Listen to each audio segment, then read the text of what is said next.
लीजिए कि एक व्यक्ति है जो इंजीनियर है, ठीक है। ये एग्जाम्पल 1990 के आसपास का, उस समय इंजीनियर शब्द में बहुत ताकत थी।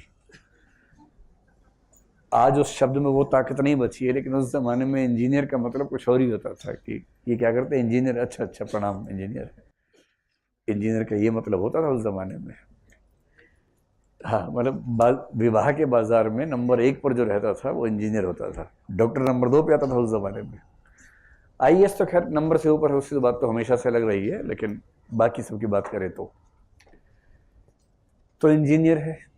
अपनी क्लास में इसका आईक्यू रैंक सबसे ऊपर था, क्लास का टॉपर था, होमवर्क भी रोज करता था। होमवर्क डूइंग बच्चा है, आप समझ सकते हैं। एकदम गोलू, हरियाणा में बोलते कति गोलू टाइप का बच्चा है।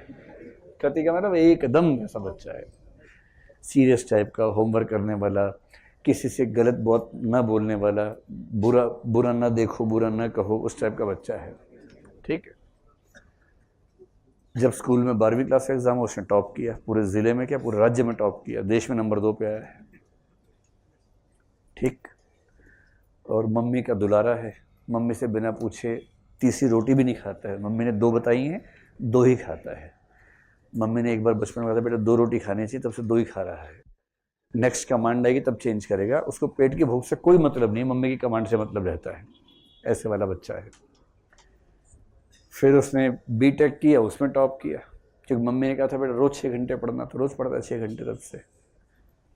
फिर बच्चे ने एग्जाम दिया एमबीए का, कैट में टॉप, और उसके बाद उसका सिलेक्शन हुआ, कैंपस प्लेसमेंट हो गई है, इंटरव्यू बहुत अच्छा हो, कैंपस प्लेसमेंट हुई, और किसी शानदार कंपनी में, मुझे नहीं पता कौन सी शानदार होती है, जो भी आपको लगे, उसमें सिलेक्शन हो गया उसका। किस में हुआ बताओ? गूगल, हाँ गूगल में हो गया, गूगल में चला गया है, और गूगल में उसको एंट्री लेवल पर बेस्ट पैकेज मिला है, मान लीजिए कुछ भी वटेवर 1 करोड़ का एनुअल पैकेज मिला स्टार्टिंग में, ऐसा पैकेज मिला है उसको, शानदार पैकेज मिला है, ठीक है। अब आगे देखो, वहां पहुंचा है तो गोलू बच्चा, पहली मीटिंग में गया, सब बात कर रहे थे, शर्मा रहा था, ठीक से बात नहीं कर रहा था। गलती से पड़ोस की कुर्सी पे एक लड़की आके बैठ गई। ये लड़का है, उल्टा भी कर सकते हैं, बेस्ट एग्जाम्पल लड़का आ गया बाई चांस। जैसी लड़की आके बैठी, अभी अपनी कुर्सी से उसर होने लगा कि हाय राम, मम्मी से पूछना पड़ेगा बात करनी है कि नहीं करनी है। तो बेचारा क्या करे, थोड़ा भोंदू किस्म का बच्चा है, दिमाग बहुत तेज है, आईक्यू भी जबरदस्त है, लेकिन इस मामले में भोंदू 1 नंबर का। उस लड़की ने पूछा क्या नाम है आपका? इसको लग रहा है कि अच्छा लाइन, अच्छा, इसको लग रहा है अच्छा अभी से, और उसने कहा sorry I am not interested. लड़की ने कहा तेरा दिमाग खराब है, नाम ही तो पूछा है, कलीग हो भाई, नाम ही तो पूछा है, नॉट इंटरेस्टेड क्या होता है? कहाँ से आ जाते हैं पता नहीं उसके। इसको लग रहा है बताओ यार, सबके सामने ऐसे बोल दिया भाई, नाम पूछे हुए लड़की तो और क्या मतलब हो सकता है? वो जिस इलाके से है वहां तो एक ही मतलब माना जाता है इस चीज का कि नाम पूछ रही है, ये औपचारिकता है, असली बात नहीं पूछ पा रही है, तो क्या करे बेचारी। ऐसा भोंदू है, किसी से बात नहीं कर पाता है, मंच पे जा नहीं पाता है, जहाँ 4 लोग खड़े वहां से भाग लेता है, पार्टी वार्टी तो उसमें जाता ही नहीं कभी किसी भी हालत में। और इसी के क्लास से एक छांटा हुआ बच्चा था जो एग्जाम से 2 दिन पहले किताब का मुंह देखता था, मुंह दिखाई किताब से करता था, और 2 दिन में ठीक से पढ़ के नंबर ठीक ठाक ले आता था।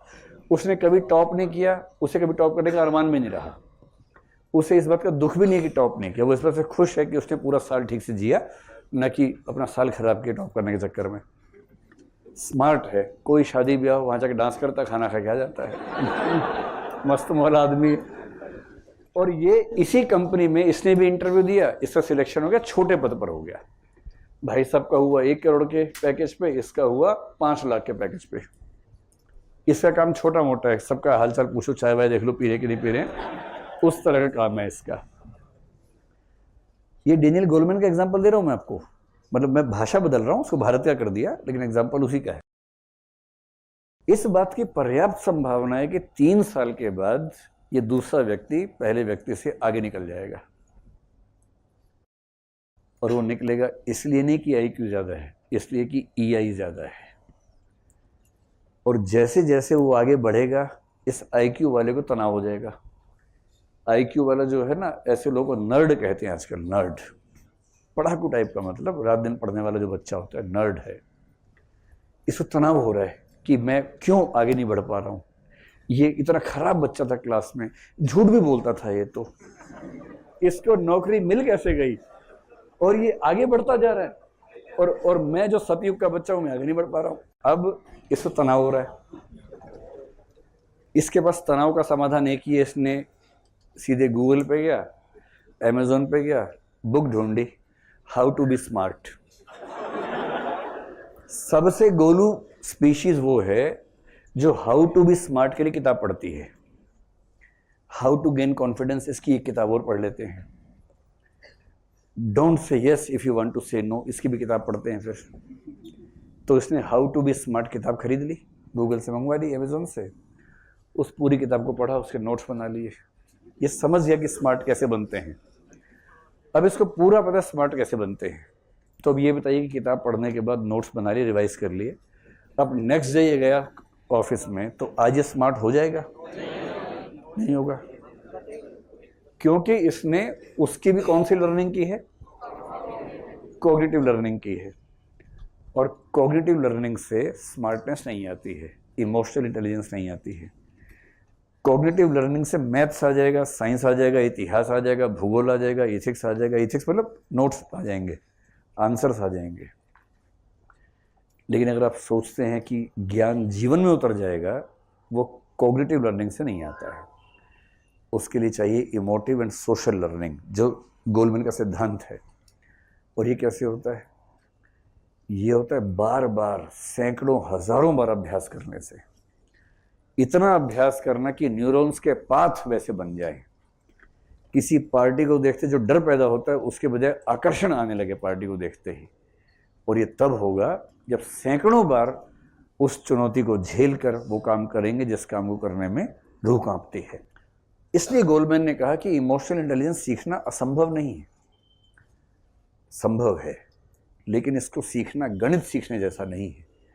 इसको सीखने के लिए लगभग उतनी ही मेहनत करनी पड़ेगी जितना सद्गुणी बनने के लिए करनी पड़ती है सुकरात के लिए। उतनी मेहनत करेंगे तो वो स्मार्टनेस आती है जिसको हम इमोशनल इंटेलिजेंस कहते हैं।